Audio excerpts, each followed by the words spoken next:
Beberapa hari ini, media sosial kembali ramai. Postingan lama diangkat lagi. Potongan video lama disebar lagi. Seolah-olah baru terjadi kemarin sore. Tentang permintaan maaf seorang elit partai yang menyesali pernah mengangkat seorang presiden. Siapa dia ya? Dia yang mengangkat gayanya. Padahal video tersebut bukan kabar baru, padahal itu bukan peristiwa baru. Itu cerita lama yang dipanaskan kembali. Dan justru dari keramaian itulah saya berbicara hari ini.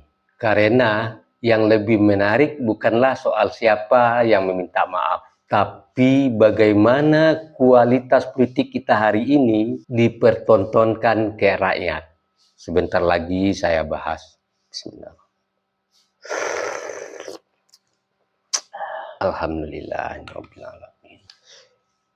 Tiba-tiba ada yang berkata, maaf, kami telah salah, telah menghadirkan dia di panggung politik. Menarik sekali.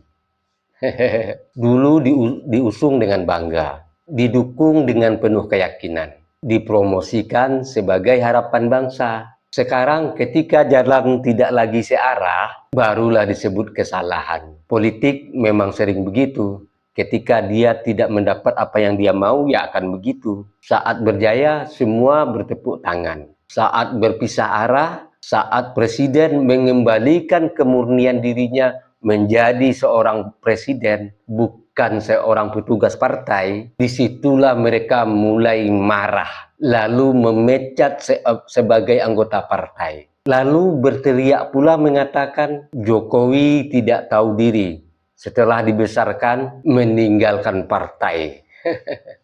Dan Deddy Sitorus meminta maaf. Biar kenapa? Justru kami yang berterima kasih Pak Jokowi kalian pecat. Dan kami tahu siapa dulu berdiri di mana. Lalu di tengah suasana seperti itu, muncul pula suara-suara yang keras yang seperti menghakimi Guntur Romli. Muhammad Guntur Romli.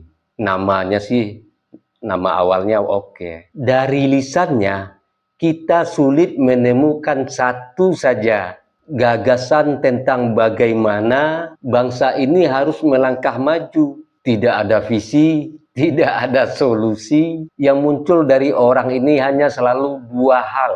Kebencian terhadap Pak Jokowi dan pemujaan tanpa batas kepada Megawati. Itu sih orang tahu apa maksudnya. Kan biar kedengaran terus suaranya sama Megawati.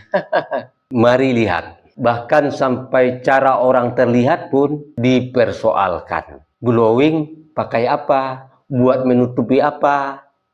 Mulut orang ini. Saya sampai bertanya dalam hati. Ini diskusi politik atau komentar warganet di kolom gosip atau komentar orang-orang yang biasa yang memang nalarnya jauh di bawah.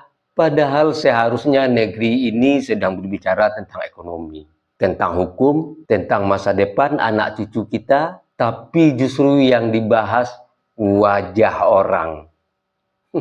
Terus terang saja, yang sering terdengar bukan gagasan, bukan solusi, bukan konsep membangun bangsa, yang muncul justru sindiran pribadi, ejekan dan kata-kata merendahkan. Padahal orang yang direndahkan di republik ini belum ada satupun yang melampaui pencapaiannya. Coba siapa di republik ini yang satu saja yang melampaui pencapaian Pak Jokowi? Itu yang dihina. Lucu kan? Kalau politik isinya menghina orang, apalagi yang menghina itu juga tidak ada apa-apanya sedikit pun, tidak ada levelnya dibanding dengan orang yang dihina. Orang akan ketawa. Yang terpengaruh hanya grup-grup dia saja, dan itu jumlahnya juga sedikit. Maka teruskan sajalah, saya suka itu. Karena orang berpikir dengan akal sehat akan mengerti. Hanya orang-orang bodoh dan memiliki kebencian yang tinggi yang senang mendengar itu. Dan tidak sampai di situ. Terbaru Tadi dia posting video baru, dalam video itu Pak Jokowi lagi makan, sepertinya lagi makan ayam itu. Terus dia tulis keterangan dengan kata-kata menghina dan mengagungkan Megawati. Keterangan menghina itu ditutup dengan kata-kata Tuhan. Tuhan tidak tidur. Lucu betul orang ini. Siapa yang mau dibodohin? Ya tentu orang bodoh. Siapa yang percaya dengan omongannya? Ya tentu orang bodoh. Nggak mungkin orang cerdas. Orang setengah cerdas pun nggak mungkin. Mari kita lihat video dia itu, postingannya itu. Kekuasaan itu bisa mengubah karakter seseorang, kata Ibu Megawati.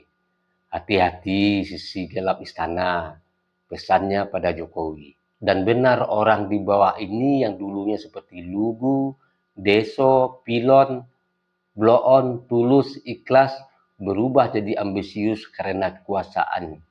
Sudah dikasih 2 periode, pengen 3 periode. Gagal 3 periode, paksa anaknya jadi wapres dengan mengotak-atik Mahkamah Konstitusi melalui iparnya. Belum cukup, kini dia mau mati-matian memenangkan partai yang pimpin anak bungsunya.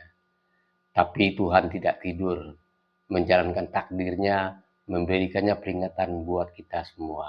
Begitu, katanya kekuasaan mengubah sifat. Dari lugu menjadi ambisius. Dari sederhana menjadi haus kuasa. Tapi yang menarik itu ya bukan tuduhannya itu. Yang menarik adalah cara tulisannya itu. Menghina dengan kata-kata blow on, menyindir dengan nada merendahkan, lalu ditutup dengan kalimat Tuhan tidak tidur.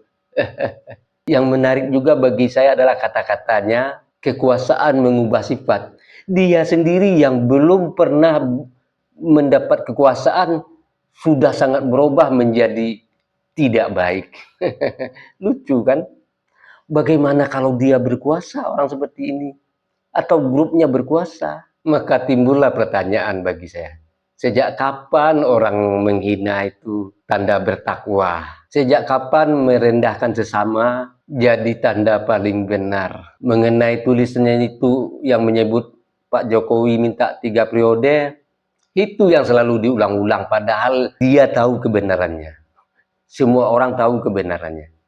Tapi dia memang ingin mengelabui masyarakat awam. Dosa. Itu nggak akan ditakutin sama dia walaupun dia embel berpeci. Saya lihat di media sosialnya itu juga santri. Terus tentang mengotak-atik Mahkamah Konstitusi melalui iparnya Pak Jokowi katanya. Dan semua orang yang mengerti paham bahwa itu bukan fakta hukum. Bukan fakta hukum yang diketahui secara resmi. Tetapi itu adalah opini yang dibangun dan kritik publik yang berkembang di media sosial. Di kolom-kolom komentar. Dan buatmu Guntur, teruslah mengejek, teruslah menghina. Saya yakin 1000% itu hanya akan disantap oleh golongan-golongan orang sepertimu atau orang-orangmu. Saya mendukung kamu untuk selalu melakukan kesalahan itu.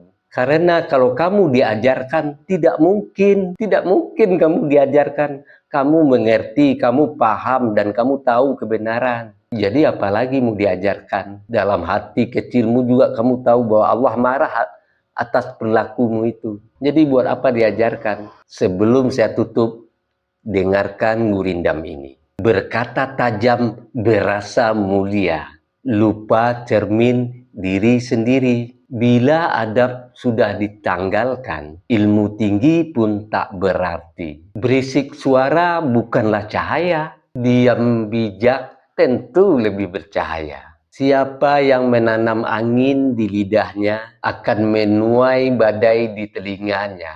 Salah satu badai itu perkataan saya ini. Saya Bening Budaya.